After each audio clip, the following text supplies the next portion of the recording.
नमस्कार, मैं हूं निशा पंड्या और आज आप देख रहे हैं real estate of real estate और साथ ही निशाज निश। आज दोनों प्लेटफॉर्म पे साथ में आने की एक खास वजह है। आज हम चर्चा करने वाले हैं आरबीआई क्रेडिट पॉलिसी। हाल ही में आई क्रेडिट पॉलिसी में क्या आया, उससे आपको क्या फायदा होगा, उस पर आज हम चर्चा करेंगे। तो जब आप लोन लेने जाते हैं, मतलब आपने हाउसिंग लोन ली या फिर कार लोन ली, या फिर आपने कोई कंज्यूमर लोन ले ली है, पर्सनल लोन ले ली है, तो खास बात होती है कि आपको कितना इंटरेस्ट चार्ज किया जा रहा है, क्योंकि उससे आपको ईएमआई भरना होता है। तो कितना ईएमआई बढ़ेगा अपना, ये पूरी जो डिपेंडेंसी होती है वो होता है आरबीआई के ऊपर निर्भर होता है। तो ये क्या इंटरेस्ट रेट आरबीआई तय करता है? जी नहीं। आरबीआई में भी 6 सदस्यों की एक कमिटी है जिसका नाम है मॉनेटरी पॉलिसी कमिटी। ये जो कमिटी है वो 6 सभ्यों से बनी है और ये लोग जो हैं वो तय करते हैं कि आपकी ईएमआई पे कितना इंटरेस्ट रेट लगेगा। तो मैं आपको थोड़ा समझा दूं कि ये एमपीसी जिसको हम कहते हैं, इसमें कितने मेंबर होते हैं। तो इसमें 6 सदस्य होते हैं। 3 जो होते हैं वो आरबीआई से होते हैं और 3 होते हैं जो इंडिपेंडेंट होते हैं।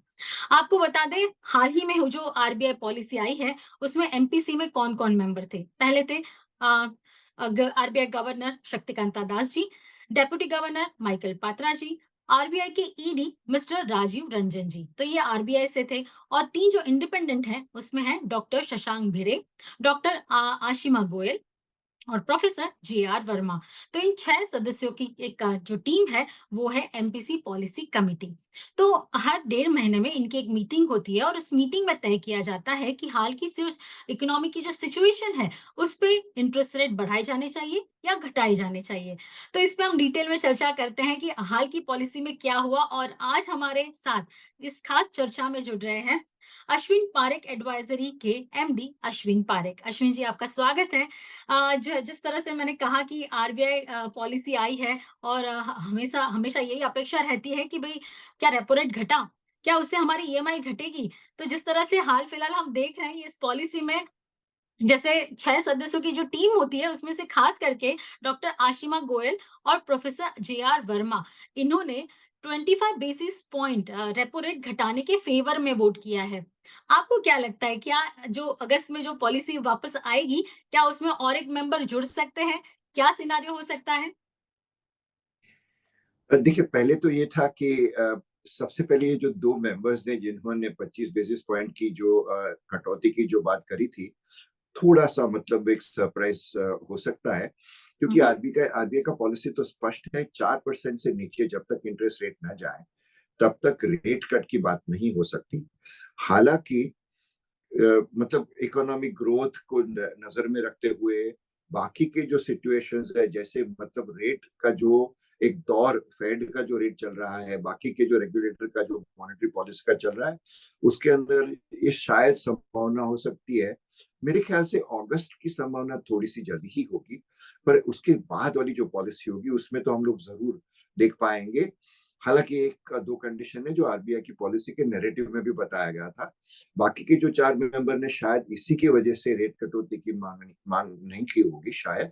पर ये क्या है, मतलब एक नैरेटिव जो इन्फ्लेशन के ऊपर पूरा बताया गया है, उसमें कहा गया है कि फूड इन्फ्लेशन के अलावा इन्फ्लेशन का जो मतलब एक इम्पोर्ट ऑयल का जो है, उसका एक अभी जो जिस तरह से मतलब बाहर की दुनिया की जो परिस्थिति चल रही है, उसमें हम्म। उतना ज्यादा खतरा नहीं है, उतना रिस्क नहीं है। सबसे ज्यादा फूड इन्फ्लेशन का रिस्क है। तो आमतौर पे जून, जुलाई, अगस्त फूड इन्फ्लेशन के लिए थोड़े डिफिकल्ट महीने होते हैं। मेरे ख्याल से अगस्त के बाद में हम देख पाएंगे क्या हाल होता है।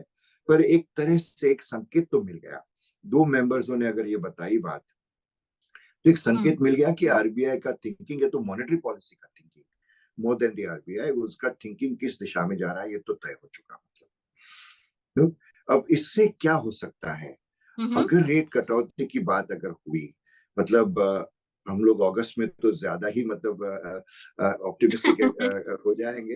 लेकिन अगर उसके 2 महीने के बाद वाली जो पॉलिसी आएगी, अगर उसके अंदर कोई एक रेट रिडक्शन आ गया, तो पहली तो ये जरूर चीज होगी कि आम आदमी के लिए, मतलब जिन्होंने बैंकिंग सिस्टम में बोरो किया है अपने घरों के लिए, लोन के लिए हम्म। या तो हम्म। गाड़ी के लोन के लिए, तो उसमें मतलब इनको एक तरह से रेट रिडक्शन का या तो एक फायदा होगा।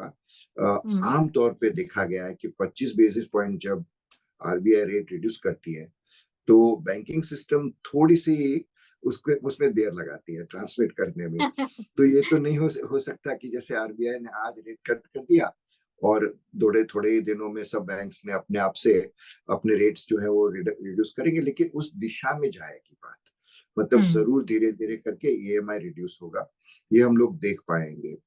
दूसरा, जो बैंकिंग सिस्टम का जो अभी हाल है, हम्म। जैसे हम लोग देखेंगे कि बैंकिंग सिस्टम में शायद 3 सालों में बहुत बड़ी गलती करी है निशा जी। हम्म। पहली गलती ये करी है कि जब रेट हाइक्स हो रहे थे, जब रेट्स बढ़ रहे थे, दुनिया भर में बढ़े, इंडिया में बढ़ा, जब बैंकिंग सिस्टम के अंदर वो ट्रांसमिट करने का जब मौका आया तो उन्होंने लैंडिंग रेट्स पे ज्यादा जल्दी से ट्रांसमिट किया, डिपॉजिट्स के ऊपर उन्होंने ये रेट ट्रांसमिट नहीं किया है।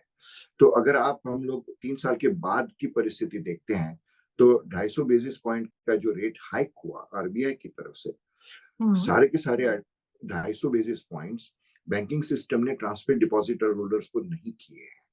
अब लास्ट जो पॉलिसी में इन्होंने जो पॉलिसी डॉक्यूमेंट में जो बताया गया था, जो नैरेटिव बताया गया था, उसके अंतर्गत 185 बेसिस पॉइंट्स, मतलब अभी तक बैंकिंग सिस्टम ने मतलब कम से कम 65 बेसिस पॉइंट्स पे हम्म। बैठी हुई है, जो बैंक को पास करना चाहिए। अब ये नैरेटिव के अंदर एक और मसला खड़ा हो गया है, बैंकिंग स्प्रेड्स प्रेशर में आ गया है निशा जी। जी। तो स्प्रेड्स में आने की वजह से बैंकिंग सिस्टम के पास में एक डबल हिट हो जाता है। एक तरह हम्म। से डिपॉजिट का रेट बढ़ाना, उसका प्रेशर रहेगा, और उसके ऊपर से जो लोन का जो रेट है, जो हम्म। स्प्रेड उनको मतलब कम दिए हुए हैं, उसके लिए उनको कुछ करना पड़ेगा। तो वाकई ही में बैंकिंग के जो इनएफिशिएंसी जो है, मैं जिसको हम्म। बहुत ही बड़ी इनएफिशिएंसी बता सकता हूँ, ये नजर आ रही है। तो और आपने जो अभी शायद बात की, आपने जो अभी स्प्रेड की बात की, तो हमारे दर्शकों को हम इजी लैंग्वेज में समझाना चाहिए बैंकिंग स्प्रेड होता क्या है। मतलब आपने जो लोन लिया है उस इंटरेस्ट और जो बैंक है वो डिपॉजिट जो देते हैं उन पे जो उनको जो इंटरेस्ट मिलता है उनमें से जोड़ के बाकी निकाल के जो कह सकते हैं ना कि जितने पैसे बैंक के अकाउंट में आते हैं, मतलब बैंक की जो कमाई होती है वो कितनी हो सकती है, उसको हम बैंक स्प्रेड कहते हैं। जो हम अगर कैलकुलेशन से बताएं तो 2014 में ये स्प्रेड 3% था और जो 2024 आते-आते ये 2.25% हो गया है। मतलब इतनी गिरावट हमें दिखी है। अश्विन जी आप अच्छे से समझा पाएँगे क्योंकि अगर बैंकों की कमाई कम हो जाएगी और समझिए हम अगस्त नहीं अगली पॉलिसी के बारे में सोचे, तीसरी पॉलिसी में सोचे कि चलो तब रेट कट आ जाएगा। तो क्या रेट कट आया भी, तो क्या ये ईएमआई के इंटरेस्ट रेट कम करा पाएगा? क्या सही में उनको ये बैंक्स जो है वो पास ऑन कर पाएँगे क्योंकि उनकी कमाई तो ऑलरेडी घटी हुई है? नहीं, ये वाकई में बड़ा डिफिकल्ट मसला है, आपकी बात बिल्कुल सही है। 2014 की अगर आप 14 की अगर परिस्थिति देते हैं, उसके सामने 2024 की परिस्थिति देखते हैं, तो 250 बेसिस पॉइंट का रेट हाइक होने के बावजूद अगर इनका स्प्रेड स्प्रेड मतलब नेट इंटरेस्ट मार्जिन, या जो हुँ, दो मतलब इंटरेस्ट पे करना है और इंटरेस्ट लोगों के पास से लेना है लोन के लेना ऊपर, है। हुँ, या हुँ, जो दोनों के बीच का जो गैप है, 3 से अगर घटकर 2.25% पे आ गया, तो मतलब बैंकिंग सिस्टम इतनी इनएफिशिएंट हो चुकी है। और ये एक दूसरा एक प्रश्न है जो मतलब एक बड़ा क्वेश्चन मार्क है, आरबीआई की पॉलिसी के नैरेटिव के अंदर भी इसको एक टच किया गया है कि जैसे मतलब कंसोलिडेशन देखा हमने बैंकिंग के अंदर, बहुत सारे पब्लिक सेक्टर बैंक्स कंसोलिडेट हुए, लेकिन उनके ओवरहेड्स नहीं कम हुए हैं। जो कंसोलिडेशन का जो फायदा बैंकिंग सिस्टम को उठाना चाहिए था, कहीं जाके उसी कारण डिपॉजिट होल्डर भी धीरे धीरे बैंकिंग सिस्टम से हताश हो रहे हैं। आप देखेंगे बहुत सारा हाउस होल्ड सेविंग्स जो है वो कैपिटल मार्केट की तरफ जा रहा है।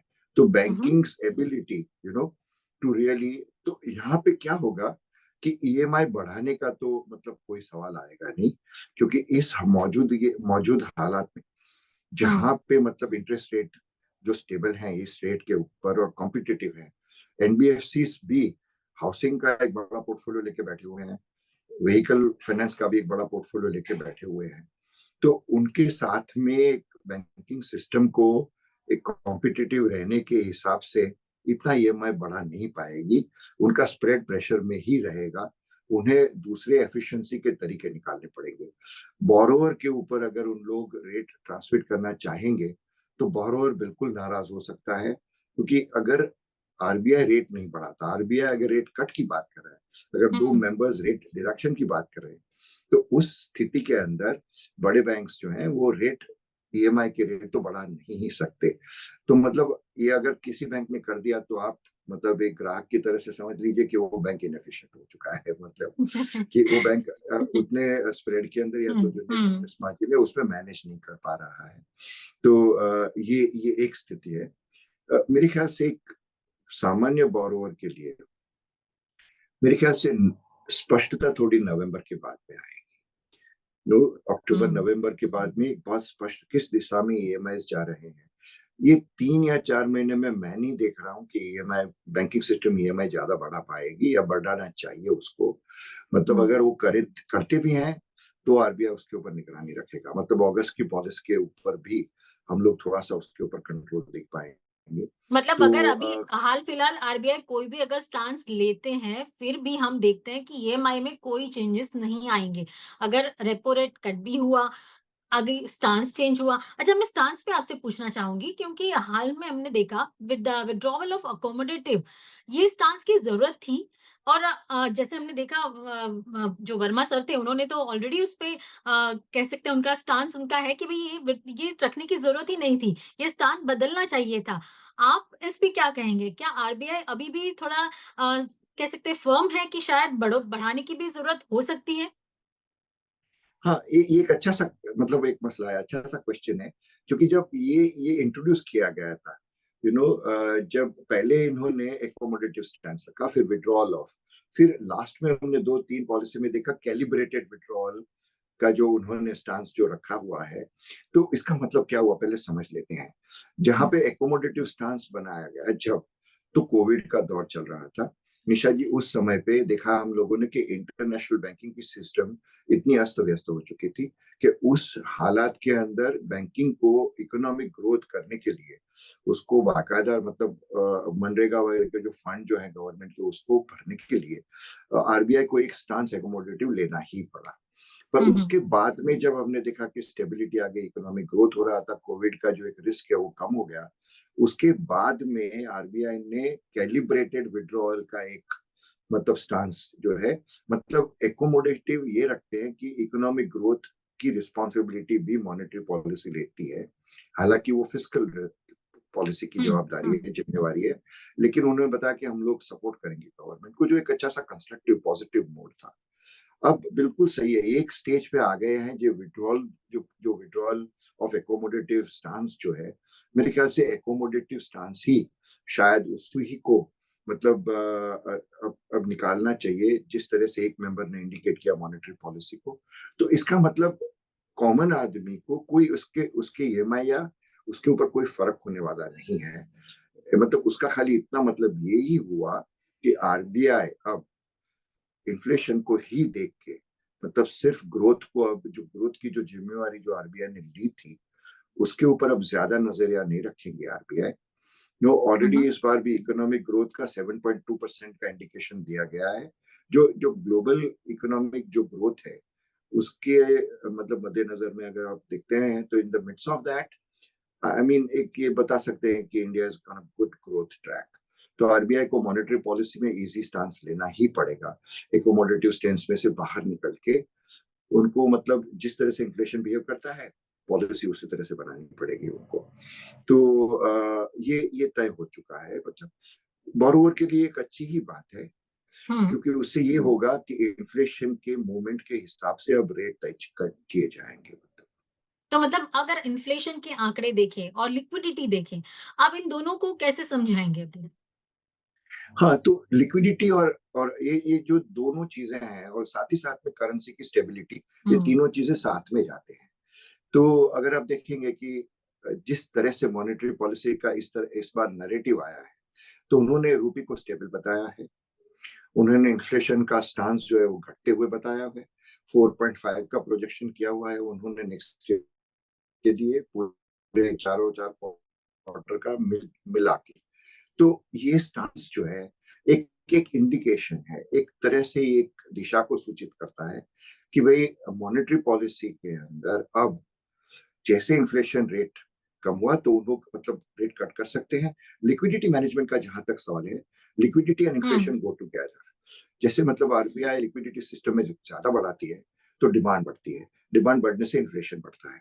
तो मतलब लिक्विडिटी का जो कंट्रोल आरबीआई ने किया है वो कमेंडेबल है। मतलब आप देखेंगे कि लास्ट 4 पॉलिसी के अंदर लिक्विडिटी को, जो एक समय पे हम लोग देखते हैं कोविड के बाद में 14 लाख करोड़ का जो एक लिक्विडिटी सिस्टम के अंदर था, उसको धीरे हम्म। धीरे करके अब 2.5 लाख करोड़ तक, 2 लाख करोड़ तक लाना, ये एक मतलब आरबीआई की बहुत ही बड़ी सूझबूझ के साथ इन्होंने किया है, इन्फ्लेशन के रेट हम्म। को मद्देनजर रखते हुए। हम लोग लकी भी रहे हैं 2-3 चीजों में। जैसे मतलब इसराइल का जब प्रश्न आया या तो यूक्रेन का सबसे पहले प्रश्न आया, तो हम्म। हमने सोचा था कि ऑयल कहीं जाके एकदम बहुत महंगा हो जाएगा, पर ये नहीं हुआ है।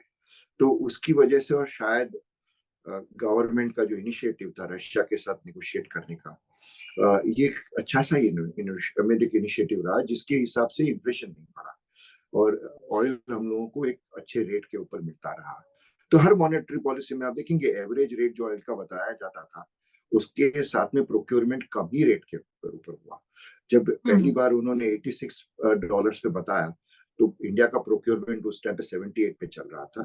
अब धीरे धीरे करके जब $76 पे आया तब भी इंडिया का जो प्रोक्योरमेंट रेट है कम ही रहा। तो इन्फ्लेशन की वजह ऑयल की तो नहीं रही।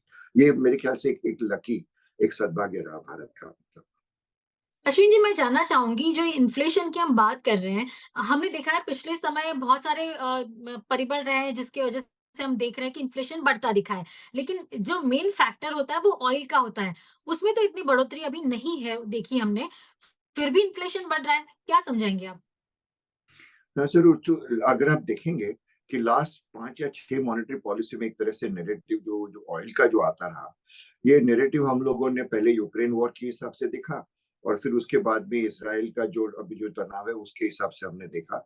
तो दोनों कारण से आरबीआई को ये चिंता थी। मॉनेटरी पॉलिसी में और नैरेटिव में भी बताया गया था कि शायद इन्फ्लेशन उसके हिसाब से बढ़ सकता है। लेकिन सरकार की मेहनत से, उस समय की सरकार की मेहनत से और रशिया की प्रोक्योरमेंट की वजह से इंटरेस्ट रेट के ऊपर जो मतलब या तो सॉरी इन्फ्लेशन रेट के ऊपर जो हुँ, ऑयल हुँ। का जो प्रभाव होना चाहिए था वो कम ही रहा बहुत। अब इस जी। नैरेटिव में ये साफ बताया गया है कि वो रिस्क जो है वो ज्यादा नहीं है। मतलब ऑयल को हमें ज्यादा एक्सपेंस के ऊपर और इंपोर्ट करना, जो उसकी जो जरूरत होगी वो उसका एक डर जो है वो नहीं रहा है। फूड इन्फ्लेशन के बारे में ज्यादा सा लिखा गया है इस नैरेटिव के बारे में। इस नैरेटिव हुँ, के हुँ। अंदर इस पॉलिसी में फोकस ये किया गया है कि आम तौर के ऊपर जून, जुलाई और अगस्त, ये 3 महीने में थोड़ा सा फूड इन्फ्लेशन बढ़ता है। वो सप्लाई डिस्ट्रप्शन की वजह से होता है, सप्लाई अवेलेबिलिटी के से ज्यादा।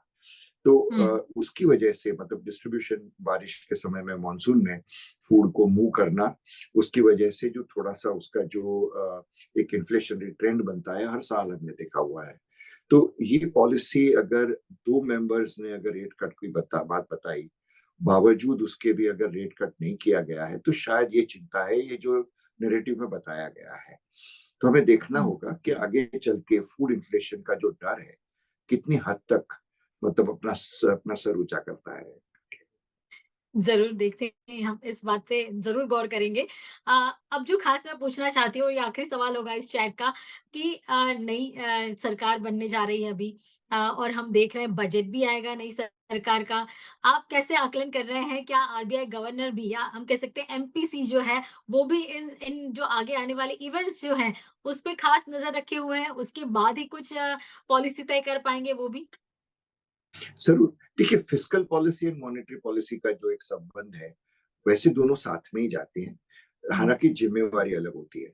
मतलब इकोनॉमिक ग्रोथ की जिम्मेवारी सरकार की होती है, जो बजट के द्वारा या फिस्कल पॉलिसी के द्वारा बताई जाएगी सून, अभी अभी जैसे सरकार बनेगी उसके बाद में। जी। और मॉनेटरी पॉलिसी का जहां स्टांस है, जहां इन्फ्लेशन के ऊपर, लिक्विडिटी के ऊपर, अपना करेंसी रेट के ऊपर जहां पे ज्यादा फोकस होता है, खास करके इन्फ्लेशन के ऊपर, तो उन चीजों में जो मॉनेटरी पॉलिसी का जो स्टांस है, तो मेरे ख्याल से जो हम लोगों ने जो इतने टाइम से, मतलब जब से जो नए गवर्नर साहब आए हुए हैं, तब से हमने देखा है कि क्लोज कोऑर्डिनेशन फिस्कल पॉलिसी और मॉनेटरी पॉलिसी के बीच में रहा है। उसकी वजह से दोनों तरफ से इन्फ्लेशन का काबू रहा, आम आदमी को उसका फायदा हुआ, और साथ ही साथ में सरकार को एक तरह से एक सपोर्ट मिल गया मॉनेटरी पॉलिसी का। तो उन्होंने भी मतलब इंफ्रास्ट्रक्चर का इतना सारा कॉस्ट 9 लाख करोड़ रुपया खर्च करना एक साल में एक छोटी बात नहीं थी, पर उतनी लिक्विडिटी सिस्टम में बढ़ने के बाद में जो इस तरह से आरबीआई ने उसको मैनेज करी, वो एक सराहनीय बात है, कमेंडेबल चीज है। अब देखते हैं नई सरकार के साथ में नया आरबीआई का जो मॉनेटरी पॉलिसी का जो ग्रुप आएगा, तो वो किस तरह से तालमेल करता है। गवर्नर साहब का तो अभी अवधि थोड़ा बाकी है, उनका पीरियड थोड़ा सा बाकी है, पर मेरे ख्याल से खाली गवर्नर साहब के ऊपर नहीं, बाकी के मॉनेटरी पॉलिसी मेंबर्स के ऊपर भी जाएगा। पर मेरे ख्याल से स्टांस बहुत बदलेगा नहीं। मेरे ख्याल से फिस्कल पॉलिसी का जो एक डायरेक्शन जो हमने पकड़ा हुआ है, उसमें से अब हटकर कोई चेंज करना मुश्किल है। मतलब इंफ्रास्ट्रक्चर के ऊपर इतना खर्चा करने के बाद में प्राइवेट सेक्टर भी एक ऑप्टिमिस्टिक, मतलब एक कैपिटल एक्सपेंडिचर का जो एक एक्सपेंशन का जो सोच रहे हैं, उसको अब रिवर्स करना मेरे ख्याल से मुश्किल है। तो हम तो ये जरूर देखेंगे कि मतलब ज्यादा कोई बदलाव 3 या 4 क्वार्टर तो हम लोग नहीं देख पाएंगे। फिर देखना पड़ेगा कि जिस तरह की सरकार बनती है, रिफॉर्म का कितना बोल्ड उन लोग ले सकते हैं जो आगे की सरकार ने दो साल मतलब 2 टर्म्स में जो लिया था, सालों में लिया हुआ था, ये हमें देखना रहेगा। तो ये मैं पूछना चाहूंगी कि क्या अपेक्षा है आपकी नई सरकार से कि क्या ऐसे स्टेप्स लेने चाहिए जिससे हम इकोनॉमी को भी अच्छा बेहतर बना पाए और आगे हम ग्रोथ भी कर पाए? जरूर 3 या 4 जो महत्व के मुद्दे हैं, अब उसमें दोनों के ऊपर आधार रहेगा। एक अगर कंस्ट्रक्टिव ऑपोजिशन हमें मिलता है, तो लैंड रिफॉर्म्स जिसकी बात कर रही थी, जिसकी बात आगे की सरकार बात बहुत मतलब बड़े तौर पे कर रही थी, वो है फार्मर का जो एक रिफॉर्म है, या तो एग्रीकल्चर का जो एक रिफॉर्म है। वो दोनों के ऊपर किस तरह से ये नई सरकार सोचती है, ये हमें देखना जरूर रहेगा, क्योंकि आगे की फिस्कल पॉलिसी उसी के ऊपर निर्भर रहेगी। जहां तक इंफ्रास्ट्रक्चर का कमिटमेंट है, मेरे ख्याल से सरकार की ओर से ज्यादा ही कमिटमेंट हो चुका है। अब सवाल प्राइवेट सेक्टर का है, अगर वो पॉजिटिव रह के ऑप्टिमिस्ट रह के करते हैं, तो बात अलग हो सकती है। So hope for the best, और अपेक्षा करते हैं हमारे व्यूअर्स को भी उनका जवाब मिल गया होगा कि अभी अगर आप कोई लोन लेते हैं या आपने कोई लोन ली हुई है, तो जल्दी अपेक्षा मत करिएगा कि आपकी ईएमआई कम हो जाएगी, थोड़ा समय लगेगा। लेकिन होपफुली हमारे गवर्नर साहब भी उस पे कीन होंगे कि आगे जाके हमारे जो व्यूअर्स हैं, जो लोग हैं, जनता है, उनकी ईएमआई थोड़ी कम हो और उनको थोड़ी राहत मिले। ये इसी अपेक्षा के साथ अश्विन जी, बहुत-बहुत शुक्रिया, आपने समय निकाला, हमारे व्यूअर्स से बात की, आपने इतने अच्छी तरह से समझाया है, इसलिए बहुत-बहुत शुक्रिया। रियल एस्टेट इंडस्ट्री से जुड़े न्यूज, व्यूज और इंटरव्यूज के लिए जुड़े रहिए real estate of real estate के साथ। Do like, share and subscribe.